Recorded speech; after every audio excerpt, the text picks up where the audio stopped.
Hello दोस्तों, तो ये वीडियो तमाम नियोजित शिक्षकों के लिए बहुत ज़रूरी है। दोस्तों अभी बहुत बड़ी एक वैकेंसी आई है प्रधान शिक्षक की। तो प्रधान शिक्षक का फॉर्म बहुत सारे नियोजित भाई नहीं भर रहे हैं, तो उनके लिए ये वीडियो मैं लेकर आया हूँ। प्रधान शिक्षक का देखिए इसमें मैं कई सवाल एकत्रित करके रखा हूँ। प्रधान शिक्षक का फॉर्म कौन भर सकता है? क्या नियोजित शिक्षक प्रधान शिक्षक के फॉर्म भर सकते हैं? सक्षमता के बाद प्रधान शिक्षक का फॉर्म भर सकते हैं या नहीं? सक्षमता परीक्षा देने वाले को प्रधान शिक्षक का फॉर्म भरने से क्या फ़ायदा हो सकता है? ये सबसे इम्पोर्टेंट प्रश्न है दोस्तों कि सक्षमता परीक्षा देने वाले को प्रधान शिक्षक फॉर्म भरने से क्या फ़ायदा है। और बीपीएससी वैसे नियोजित शिक्षक जो बीपीएससी की परीक्षा उत्तीर्ण कर चुके हैं टीआरई 1 में या टीआरई 2 में, तो वो प्रधान शिक्षक का फॉर्म भर सकते हैं या नहीं, इस पर भी बात करेंगे। और प्रधान शिक्षक के लिए क्या अनुभव रहेगी, अनुभव की गणना कब से की जाएगी, इसके ऊपर भी हम लोग चर्चा करेंगे। और प्रधान शिक्षक के लिए क्या स्नातक जो है वो बीए, स्नातक यानी बीए जरूरी है या नहीं, इस पर भी हम लोग बात करेंगे। NIOS से जो डीएलएड किए हैं वो प्रधान शिक्षक का फॉर्म भर सकते हैं या नहीं, उस पर भी बात करेंगे। साथ ही साथ इसमें निगेटिव मार्किंग होगा या नहीं, इस पर भी बात करेंगे। और प्रधान शिक्षक फॉर्म भरने वाले का स्थानांतरण होगा या नहीं, इस पर भी बात करेंगे। और अनुभव और एनओसी कहाँ से बनाना है, उस पर भी हम लोग चर्चा करेंगे। तो पूरे वीडियो में बने रहें दोस्तों। जितने भी नियोजित भाई हैं जो सोचे हैं कि हम प्रधान शिक्षक का फॉर्म नहीं भरेंगे, उनको निश्चित रूप से प्रधान शिक्षक का फॉर्म भरना ही चाहिए। क्यों भरना चाहिए वो मैं आगे बताऊंगा, वीडियो में बने रहें। क्या नियोजित शिक्षक प्रधान शिक्षक का फॉर्म भर सकते हैं? बिल्कुल भर सकते हैं। जो नियोजित शिक्षक हैं वो प्रधान शिक्षक का फॉर्म भर सकते हैं दोस्तों, ठीक है। अगला प्रश्न है, सक्षमता के बाद प्रधान शिक्षक का फॉर्म भर सकते हैं या नहीं? जो मेरे नियोजित शिक्षक भाई लोग सक्षमता परीक्षा दिए हैं वो भी इस प्रधान शिक्षक के फॉर्म को भर सकते हैं, ठीक है। तीसरा प्रश्न है, सक्षमता परीक्षा देने वाले प्रधान शिक्षक फॉर्म भरने से उनको क्या फ़ायदा हो सकता है? देखिए दोस्तों, अगर आप सक्षमता परीक्षा में शामिल हुए हैं तो आपका स्थानांतरण होना तय है, आपका स्थानांतरण जो है होना तय है। लेकिन स्थानांतरण होगा कहाँ? अगर आपका बहुत अच्छा मार्क्स आया होगा तो आपका होम जिला मिल जाएगा, होम डिस्ट्रिक्ट मिल जाएगा। कब मिल जाएगा होम डिस्ट्रिक्ट? अगर आप बहुत अच्छा स्कोरिंग किए होंगे सक्षमता परीक्षा में तो होम डिस्ट्रिक्ट मिलेगा। अगर होम डिस्ट्रिक्ट नहीं मिला तो आपका जो दूसरा चॉइस होगा वो मिलेगा, या नहीं तो तीसरा चॉइस जो है वो मिलेगा। अगर आपका होम डिस्ट्रिक्ट नहीं मिलता है सक्षमता परीक्षा में और आप जो है प्रधान शिक्षक में बैठते हैं, प्रधान शिक्षक परीक्षा में अगर आप बैठते हैं, तो अगर सक्षमता में आपको दूर वाला जिला मिलता है तो आप जाएंगे नहीं वहाँ। लेकिन अगर प्रधान शिक्षक की परीक्षा को उत्तीर्ण कर लेते हैं और इसमें आपको होम जिला मिल जाता है, या आपके घर का होम जिला, या आपके घर के आसपास कहीं ब्लॉक में आपकी अगर जो बहाली है वो हो जाती है, तो दोस्तों आपके लिए फ़ायदा का ये विषय रहेगा। इसलिए आपको सक्षमता परीक्षा में आप उत्तीर्ण होने वाले हैं फिर भी आपको ये प्रधान शिक्षक भरना चाहिए, क्योंकि सक्षमता में अगर दूर होता है और प्रधान शिक्षक में आपका कहीं नज़दीक हो जाता है तो आप फायदा में रहिएगा कि प्रधान शिक्षक फॉर्म भर के आप अपने घर के पास रह सकते हैं। तो आपको 2 चांस मिल जाते हैं। सक्षमता अगर आप क्वालिफाई करके दूर से बचना चाहते हैं और प्रधान शिक्षक में आपका नज़दीक हो जाता है तो आपको 2 चांस मिल जाते हैं, एक सक्षमता और ये एक जो नज़दीक होगा आप उसमें ज्वाइन कर लेंगे। अगर आपका प्रधान शिक्षक का जो बहाली होता है उसमें आपका घर से नज़दीक हो जाते हैं तो आप उसमें ज्वाइन कर लीजिए। उसमें अगर दूर हो जाते हैं तो आप सक्षमता के बाद जहां आपको जो नज़दीक में दिया जाता है सक्षमता के बाद जनरल शिक्षक के पद पर, तो आप उसमें रह सकते हैं। तो इसलिए आपको निश्चित रूप से भरना चाहिए, तमाम नियोजित भाई को प्रधान शिक्षक का भी फॉर्म भरना चाहिए। अब देखिए बीपीएससी वैसे नियोजित शिक्षक जो टीआरई 1 या टीआरई 2 में पास करके बीपीएससी शिक्षक बन गए हैं, वो जो है प्रधान शिक्षक भर सकते हैं कि नहीं? तो निश्चित रूप से वो भी प्रधान शिक्षक का फॉर्म भर सकते हैं। लेकिन उनको क्या करना होगा? अनुभव प्रमाण पत्र जो बनाना होगा। तो पहले आप जिस जिला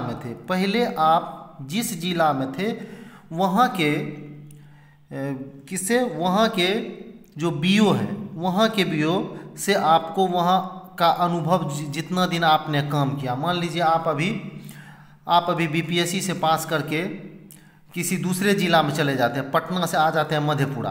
पटना से मान लीजिए आप बीपीएससी पास करके मधेपुरा आ जाते हैं, तो आपको पहले पटना में जितना दिन तक आपने काम किया, पहले का ज़िला अगर पटना है तो पटना में जितने दिन तक आपने काम किया है, वहाँ के बीओ से वहाँ का जो है अनुभव आपको लेकर आना होगा। वहाँ के बीओ से वहाँ अनुभव प्रमाण पत्र जो है वहाँ से निर्गत कराना होगा, बीओ से लिखवा कर लाना होगा, और यहाँ के बीओ से भी लिखवाना होगा। मान लीजिए मैं फिर से समझा रहा हूँ, अगर पहले आप बीपीएससी शिक्षक वर्तमान समय में है और पहले जो नियोजन में आपका पटना था, नियोजन में आपका मान लीजिए यहाँ मैं लिख देता हूँ पटना था, और बाद में आप आ गए मधेपुरा।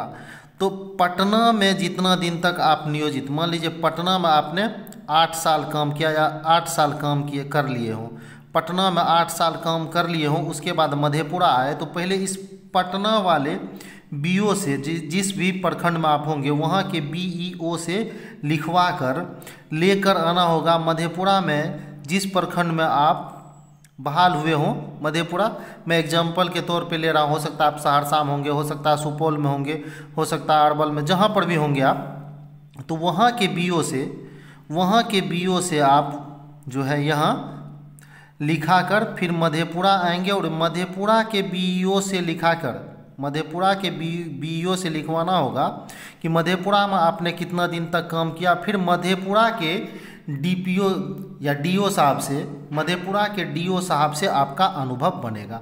तो कुल मिलाकर हम कह सकते हैं कि जो टीचर पहले नियोजित थे और बाद में बीपीएससी से टीआरई 1 या टीआरई 2 से बीपीएससी शिक्षक बन गए हैं, तो उनको पहले जहां वो पहले पोस्टेड थे वहाँ पे जितना दिन आपने काम किया, वहाँ के बीईओ से लिखवा कर वर्तमान समय में जहाँ है वहाँ के बीईओ से लिखवा कर फिर आपको वर्तमान समय के जिला शिक्षा पदाधिकारी से अनुभव प्रमाण पत्र बनाना होगा।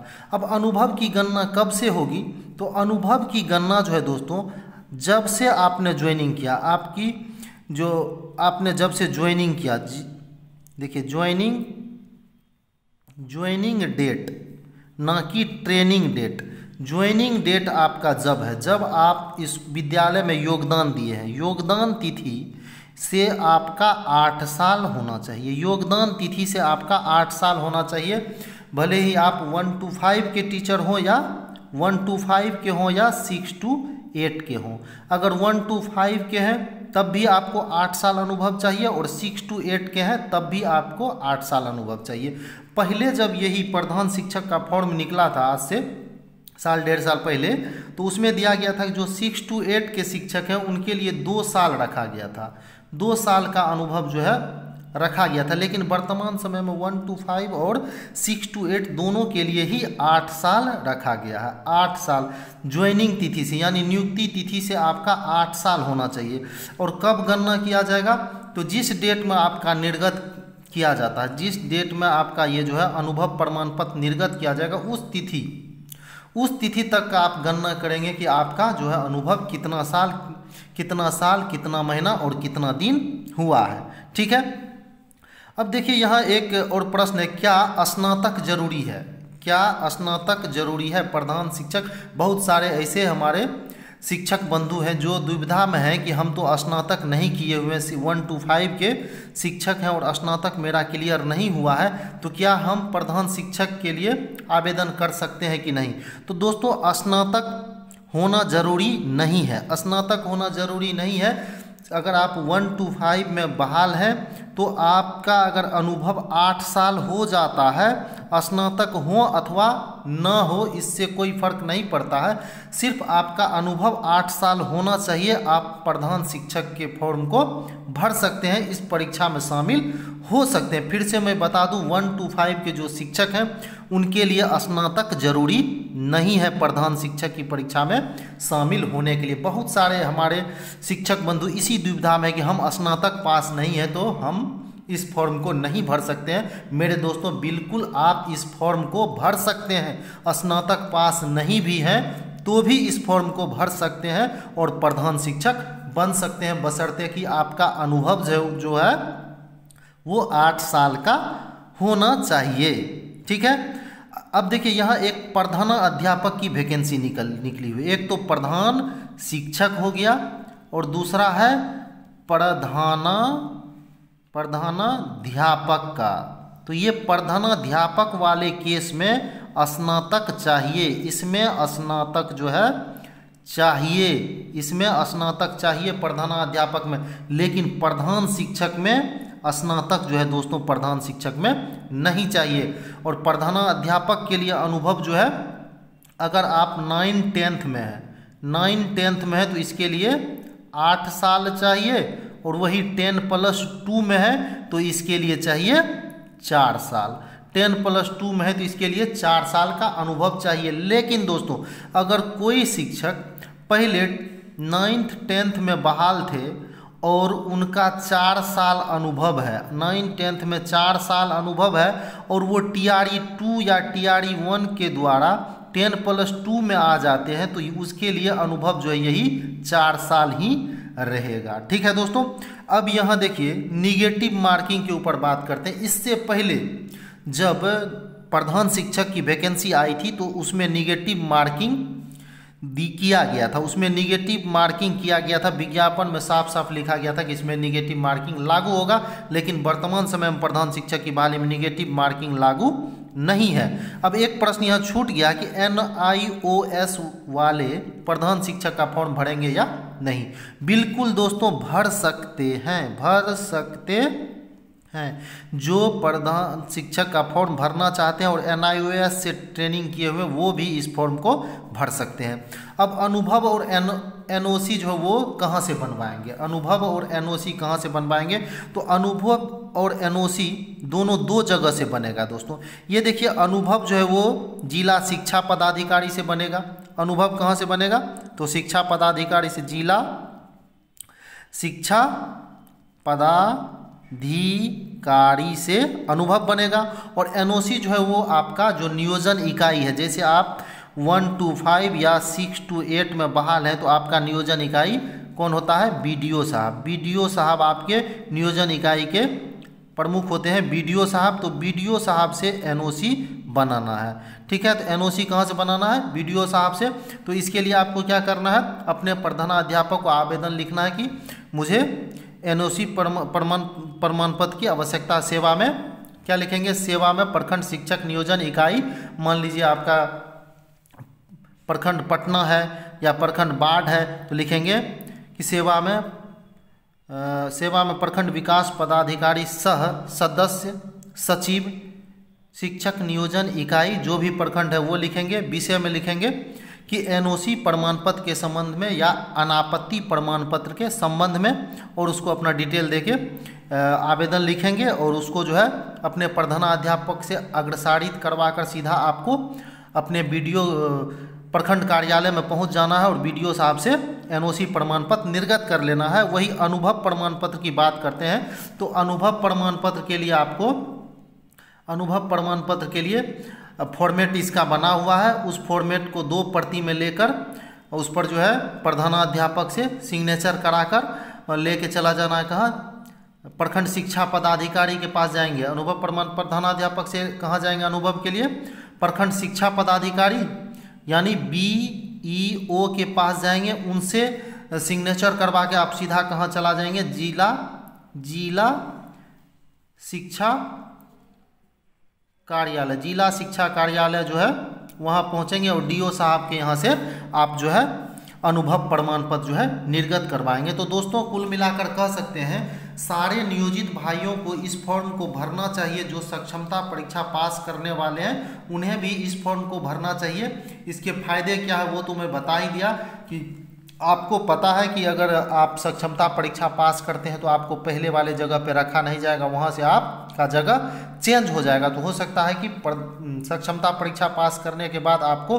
दूर का डिस्ट्रिक्ट अलॉट हो जाए वैसे स्थिति में आप अगर प्रधान शिक्षक के फॉर्म को भरते हैं तो आपके पास दो ऑप्शन होता है कि अगर इसमें प्रधान शिक्षक में आपको अगर होम डिस्ट्रिक्ट मिल जाता है या घर के नज़दीक हो जाता तो आप सक्षमता परीक्षा में जो दूर का जिला मिला है उसको छोड़कर आप अपने घर के नज़दीक रह सकते हैं। तो दोस्तों मेरे अनुसार या मेरी राय माने तो निश्चित रूप से सारे नियोजित भाइयों को इस फॉर्म को भरना चाहिए और प्रधान शिक्षक की तैयारी करनी चाहिए। हमारे चैनल के माध्यम से भी इसकी तैयारी कराई जाती है।